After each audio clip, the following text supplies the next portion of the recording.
Bienvenidos a una nueva entrega de Internacionales RNA. Les saluda Ileana Leiva y qué bueno que se informe con nosotros sobre lo que está ocurriendo en el mundo. A continuación le presentamos lo más destacado. 73 países confirman la presencia del coronavirus, por lo que intensifican los esfuerzos para evitar la propagación del COVID-19. El Salvador recibirá a 3 becarias que terminaron su cuarentena en Ucrania. Pese a no presentar ningún síntoma de COVID-19, continuarán con el aislamiento en territorio salvadoreño.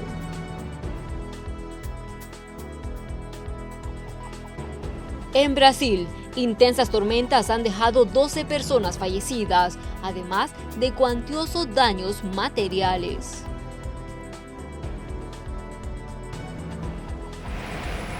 Iniciamos con el detalle de la información. Continúa la propagación del COVID-19. Ya son más de 70 los países con presencia de este virus. Las medidas tomadas varían según cada país. 73 países registran casos de coronavirus. Según la Organización Mundial de la Salud, a la mañana de este martes 3 de marzo se cuentan 90.893 casos y 3.111 muertes por efecto del microbio. La misma organización reporta 88 casos en Estados Unidos, mientras los Centros de Control y Prevención de Enfermedades, CDC, hablan de 16, según datos actualizados el lunes. Nueva York es uno de los 10 estados con presencia y en las últimas horas confirmó el segundo caso. Se trata de un hombre de 50 años quien no ha viajado internacionalmente, pero hace poco estuvo en Miami. Anunciamos, como saben, regulaciones de seguro que protegerán a las personas que tengan que pagar cualquier costo. Voy a enmendar el proyecto de ley de pago de enfermedad, que dice que las personas que debido a esta situación con el coronavirus tienen que estar en cuarentena, deben ser protegidas. Sus empleadores deben pagarles por el periodo de la cuarentena y su trabajo debe ser protegido. En Nueva York se prevén nuevas medidas, puesto que se presume se descubrirán nuevos casos con mayor rapidez, ya que los CDC han autorizado al Estado a hacer sus propios análisis. Mientras tanto, escuelas en focos de infección en Francia se encuentran cerradas y se han suspendido las clases en Alemania y Polonia. El Reino Unido, que registra 51 casos, está en alerta, reportó el secretario de Salud. Si el número de casos a nivel mundial continúa aumentando, especialmente en Europa, el consejo científico es que tal vez no podamos contener este virus indefinidamente. Por el momento, el lavado de manos es la recomendación más fuerte para evitar el contagio. Laura Sepúlveda, Voz de América, Nueva York. Y más países en América Latina siguen registrando casos de coronavirus. Recientemente, el COVID-19 ha sido detectado en Argentina y Chile. Argentina y Chile confirmaron el martes sus primeros casos del nuevo coronavirus, lo que eleva a 6 el número de países afectados en América Latina. En días pasados se confirmaron casos de COVID-19 en Brasil, Ecuador, México y República Dominicana. Tenemos el primer caso de coronavirus confirmado en nuestro país. Un paciente que le va a contar el ministro, que no es un paciente importado, es un paciente que viene de Italia, y que muestra que estamos trabajando como lo hacemos el primer día, cumpliendo todos los protocolos. Hoy, en Talca, se ha informado del primer caso comprobado de coronavirus en nuestro país y que afecta a un médico chileno de 33 años, quien viajó a Singapur. El médico se encuentra en buen estado de salud y va a ser derivado a su domicilio. En todo el mundo, más de 90.000 personas se han enfermado y 3.100 han muerto. Rosalba Ruiz, Associated Press. En la siguiente nota también vamos a actualizar la situación del COVID-19 en China, específicamente en Wuhan, el epicentro donde se detectó por primera vez el coronavirus. China avisó otra ligera caída en los nuevos casos del virus que ha enfermado a decenas de miles de personas. El portavoz de la Comisión Nacional de Salud de China, Mi Feng, informó 119 casos nuevos el miércoles, una caída de los 125 del día anterior. Se anunciaron otras 38 muertes por COVID-19, lo que eleva el total de China continental en el brote a 2.981. El epicentro de Wuhan, donde se detectó por primera vez el coronavirus en diciembre, representó 114 de los nuevos casos y 31 de las nuevas muertes. Con los excarcelados superando con creces las nuevas admisiones, las autoridades de salud de la provincia de Hubei dijeron que planeaban cerrar algunos de los hospitales de campaña establecidos en las últimas semanas para manejar el desbordamiento de pacientes. China tiene la mayor cantidad de casos en el mundo con 80.270. Este es un informe de Kelly Abrego para la RNA. Y El Salvador recibirá 3 becarias que terminaron su cuarentena en Ucrania, pese a no presentar ningún síntoma de COVID-19. A su llegada al país también serán puestas en cuarentena. 3 becarias salvadoreñas que fueron trasladadas de la ciudad de Wuhan a Ucrania llegarán en los próximos días al territorio salvadoreño, luego de solicitar su regreso al país. El viceministro de Salud, Francisco Araví, informó que las 3 no presentan síntomas de coronavirus y que al llegar serán sometidas a cuarentena para evitar que esta enfermedad ingrese al país. Con el tema de las jóvenes becarias de Ucrania, terminan su cuarentena el día jueves. Ellas han permanecido totalmente asintomáticas en las evaluaciones médicas que se les realizan en Ucrania y será solo el tiempo necesario en el que toma el viaje y toda la organización que Cancillería comanda para la llegada a su país. Una vez ingresan a su país, ellas van a cumplir la cuarentena que ha sido estipulada por parte del Salvador para garantizarle a la población salvadoreña que no existe posibilidad de ingreso de coronavirus por parte de estas 3 becarias que provienen de Wuhan. El funcionario también añadió que las personas que han retornado de países que más casos de coronavirus han registrado están siendo vigiladas. De 23 personas que estaban en cuarentena, 17 ya están de alta. Hasta el momento no se reporta ningún caso de COVID-19 en El Salvador. Se ha tenido bajo cuarentena controlada 23 personas, de las cuales esas 23 personas ya se dieron de alta 17, solo quedamos con 6 personas bajo cuarentena, todas están asintomáticas, las que actualmente cubren la cuarentena, y las que fueron dadas de alta de esa cuarentena están sanas y sin enfermedad. Con el tema de la cuarentena domiciliar, ha habido seguimiento de más de 200 personas, actualmente todavía se están observando aproximadamente a 43 de estas personas constantemente con llamadas telefónicas, visitas por parte del personal médico al sitio del domicilio, dándoles las recomendaciones necesarias para prevenir la transmisión dentro de su hogar si existiese una posible infección por coronavirus. Las autoridades del Gabinete de Salud Ampliado reiteraron el llamado a la población salvadoreña a no entrar en pánico por la presencia del coronavirus en el continente americano. Continuamos sin casos sospechosos de coronavirus, no existe casos sospechosos de coronavirus, no tenemos por ende casos confirmados de coronavirus, seguimos en una vigilancia estrecha, estamos tratando de identificar todas las fronteras, todos los puntos de entrada en el país y además en el territorio nacional. Es importante identificar tempranamente para limitar la transmisión de persona a persona. La cuarentena siempre se va a seguir realizando porque es una vigilancia estrecha. A las personas que vienen en países o ciudades donde circula activamente el virus es necesario vigilarlos y esta cuarentena puede ser tanto una cuarentena controlada como una cuarentena domiciliar. El gobierno central decretó a mediados de enero emergencia preventiva y destinó $8.6 millones para atender cualquier caso de coronavirus en el país. Además, prohibió el ingreso de personas que hayan pasado por China, Corea del Sur, Irán e Italia con el fin de que la enfermedad no llegue a suelos salvadoreños. Con imágenes de Ever Ábalos, Nelson Quinteros, Noticiero Hechos. Evaluar y entender el comportamiento del coronavirus será posible en El Paso, Texas. Esto luego que el Centro para el Control de Enfermedades autorizara al laboratorio público de esta ciudad fronteriza evaluar muestras de posibles casos de COVID-19. A partir de esta semana, El Paso, Texas, podrá evaluar muestras de pacientes en busca del coronavirus. El Centro para el Control de Enfermedades y otras agencias federales y estatales pues han confiado en nuestra capacidad para dotarnos de material y de equipo para realizar estos exámenes. El laboratorio público aquí en El Paso, Texas, es uno de tan solo 120 laboratorios domésticos, los cuales trabajan con el Centro para el Control de Enfermedades y hacen parte de una red de respuesta de laboratorios. La prueba es un examen de PCR y es una prueba de 3 partes. Una vez que alguien resulta positivo en las 3 partes, lo anunciaremos como una presunta confirmación positiva. Aún tendrá que ser evaluada por el CDC para confirmar que la muestra es realmente un resultado positivo de COVID-19. Según Darlene Tarango, gerente del laboratorio del Departamento de Salud Pública de El Paso, el laboratorio está preparado para manejar estas muestras sin riesgo alguno para la comunidad. Las muestras se recogen de los proveedores de salud en hospitales particulares porque tienen que ser una muestra de las vías respiratorias superiores e inferiores. El CDC también cambió las reglas en cuanto a qué recolectar, incluyendo un hisopo nasofaringeo, un hisopo faringeo oral y una muestra de las vías respiratorias inferiores. Las pautas cambian constantemente y tenemos que estar al tanto de eso. A medida que este virus evoluciona, explicó el Departamento de Salud Pública de esta ciudad fronteriza. Celia Mendoza, Voz de América, El Paso, Texas.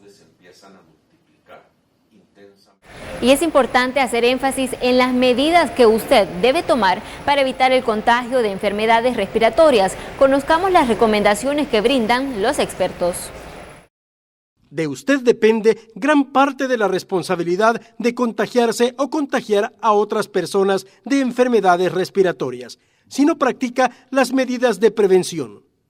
Son prácticas, fáciles, sin mayor costo y efectivas si se toma con conciencia y se hace costumbre. Una persona que no se lava las manos frecuentemente también se está tocando, usualmente se restriega los ojos, restregamos la nariz, a veces nos metemos el dedo en la boca, entonces con eso estamos llevando los microbios a las mucosas y en las mucosas se absorbe ese microbio rápidamente hacia la sangre y hay fuente de infección. Sobre todo si no nos logramos a cubrir, nos queda secreción acá y después venimos y nos tocamos los oídos, la nariz y la boca, por ahí nosotros nos queda residuos del virus y de esa manera podemos nosotros adquirir la enfermedad.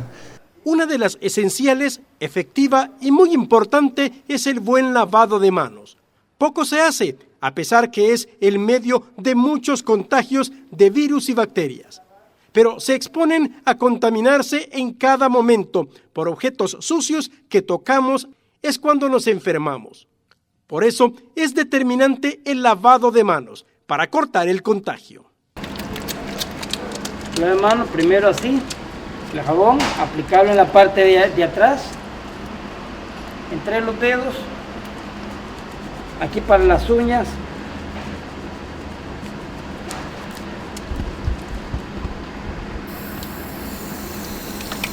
Y luego lo mismo al quitar del jabón, quitarlo también entre los dedos, que no le vaya a caer jabón a uno, porque el jabón se le pega la suciedad, ¿ya? Que si le queda a uno jabón y todo, no se lava bien.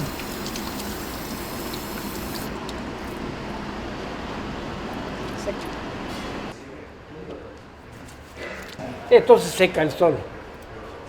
Otra medida de prevención muy importante es taparse la boca al estornudar, si tiene gripe o tos, para no contagiar a otras personas y expandir la enfermedad. La mascarilla va a ayudar a las personas que tienen un proceso gripal, un proceso catarral, a utilizarlo. ¿Por qué? Porque yo al toser o estornudar, como ya lo dije, tiro gotículas respiratorias, pero la mascarilla va a contener el que puedan salir estas partículas, gotículas de saliva y pueda contagiar a otra persona que esté a mi alrededor. El personal médico o el personal de salud que va a atender a personas, ellos sí deben de colocarse las mascarillas, pero no la población que no tiene contacto con ninguna persona enferma o sospechosa de una infección respiratoria aguda o del COVID-19. Como muestra de respeto a la salud de los demás, si tiene algún proceso gripal, póngase mascarilla. Utilice pañuelo al toser o hágalo en su antebrazo. Son dos de las medidas preventivas básicas: lavarse bien las manos y taparse la boca al toser. Solo se requiere conciencia, práctica y hacerlo costumbre. Así reducimos el riesgo de enfermarnos. No alteramos la economía familiar y nuestras usuales actividades. Con imágenes de Ricardo Tovar, un reporte de Luis Alberto López. Y es momento de hacer nuestra primera pausa, pero no nos cambie porque al volver hay más información en Internacionales RNA.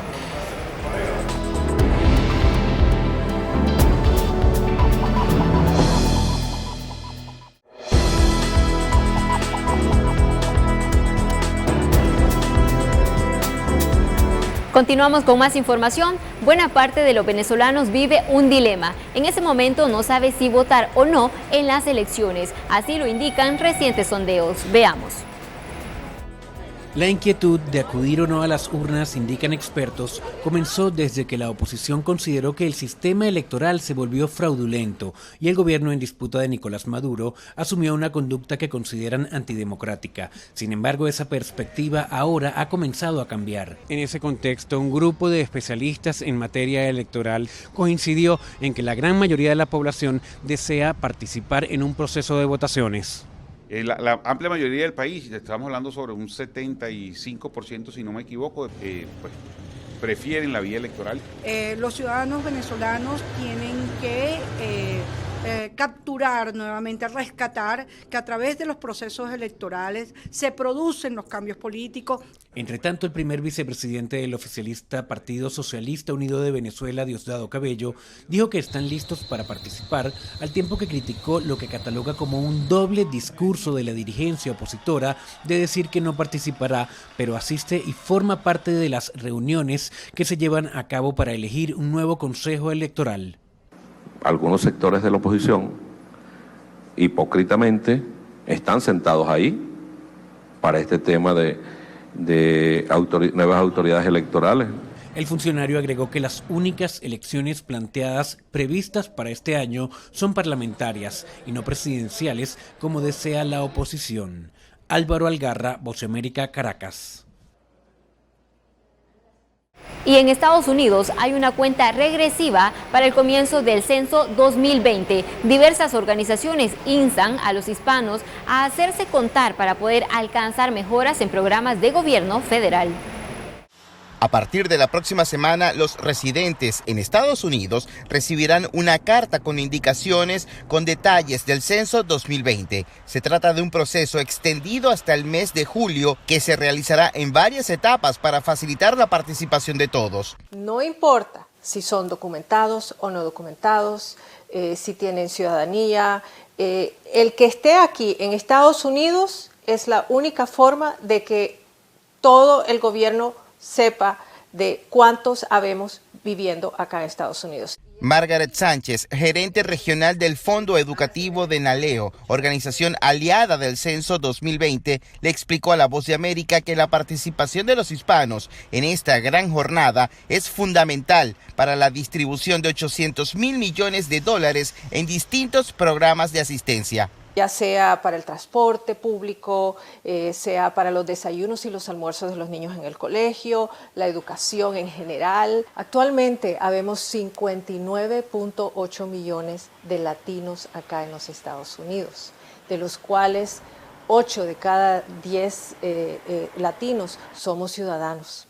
En ninguna de las preguntas del censo se indaga sobre el estatus inmigratorio o datos de seguro social, número de licencia de conducir u otro dato que pueda identificar a la persona censada. José Perralete, Voz de América, Miami. Y en temas relacionados, pero esta vez en Serbia, hay nueva fecha para las elecciones. Le compartimos esa información en la siguiente nota.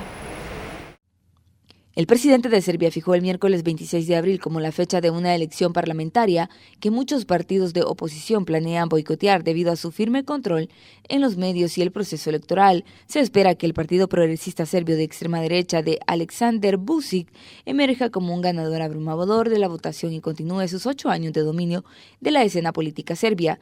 Vučić, un ex ultranacionalista, deseó el miércoles éxito a todos los participantes y dijo que espera que las elecciones para el Parlamento Nacional de 250 escaños se aprueben de manera democrática. Los funcionarios de la Unión Europea no han logrado persuadir a la mayoría de la oposición fracturada para que participe en la votación a pesar de las promesas de los aliados de Vučić de que las elecciones serán libres y justas. Vučić tiene un control casi total sobre los principales medios de comunicación de Serbia. Este es un informe de Kelly Abrego para la RNA. En otro tipo de noticias, en Siria continúan las batallas en el noreste del país. Más detalles a continuación. Las fuerzas del gobierno sirio y sus aliados continuaban atacando zonas controladas por rebeldes en la provincia de Idlib este martes. El ejército sirio recibe apoyo de Rusia y las fuerzas rebeldes reciben apoyo de Turquía. El martes, Turquía derribó un avión caza sirio, el tercer incidente similar en otros tantos días. Los choques constantes entre los dos ejércitos parecen indicar una nueva etapa en la guerra que ya lleva 9 años. El presidente de Turquía, Recep Tayyip Erdogan, dijo que espera negociar un alto el fuego en Siria en los próximos días, cuando se reúna con su homólogo ruso Vladimir Putin en Moscú. Las batallas han causado decenas de bajas de ambas partes. También amenazan con poner fin a la colaboración turca con Moscú, un partidario crucial del gobierno sirio. La ofensiva iniciada hace meses por el gobierno de Damasco sobre la provincia de Idlib, que es el último bastión rebelde en el país, provocó una de las peores crisis humanitarias del conflicto. Casi 1 millón de civiles sirios huyeron al norte hacia la sellada frontera con Turquía. Ankara envió a miles de soldados a Idlib para respaldar a los combatientes de la oposición atrincherados en la zona, pero no ha podido frenar el avance del gobierno. Rosalba Ruiz, Associated Press. Y es momento de hacer una nueva pausa, pero no nos cambie porque hay más que compartir en Internacionales RNA.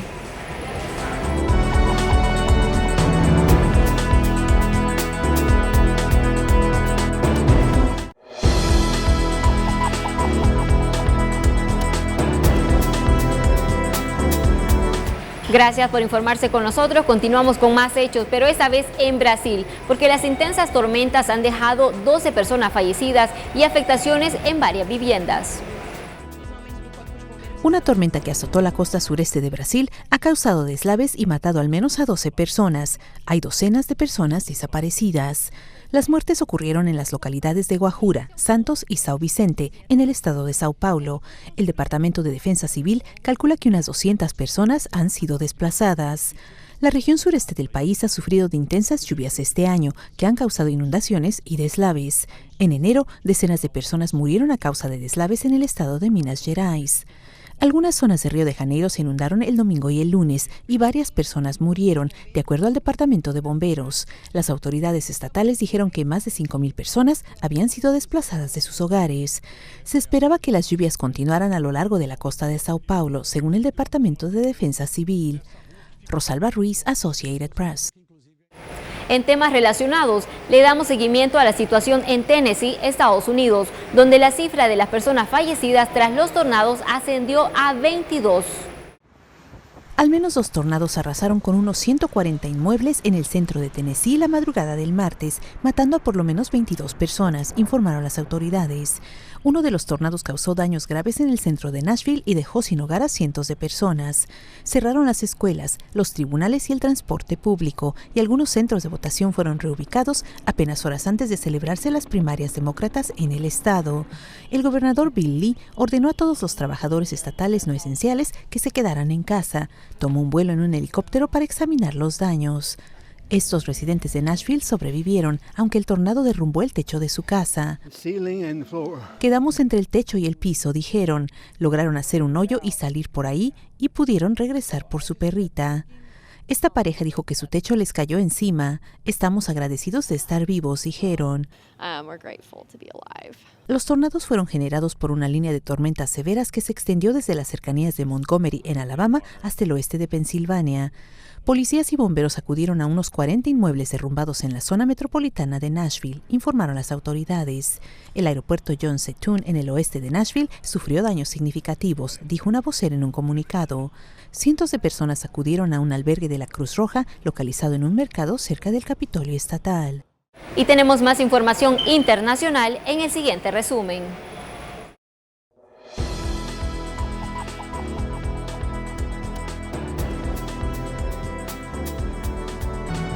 Cientos de migrantes y refugiados que han llegado en los últimos días a la isla de Lesbos están en el puerto de Midland, esperando abordar un barco de la Armada griega que servirá temporalmente como un refugio flotante. El Museo del Louvre de París vuelve a abrir después de un cierre temporal debido a que su personal está preocupado por el brote de coronavirus. El museo ha estado cerrado desde el domingo 1 de marzo y ha reabierto hoy. La compra a granel en Japón de papel higiénico y papel tisú, así como otros productos como el arroz y los fideos, se han vuelto rampante en medio de la propagación del nuevo coronavirus. Grupos de líderes de la industria que piden calma y aseguran a los consumidores que tienen una gran cantidad de existencias. Entre los productos que se acumulan están el arroz, la pasta, los alimentos enlatados y otros productos que se pueden almacenar. Ese es un informe de Kelly Abrego para la RNA.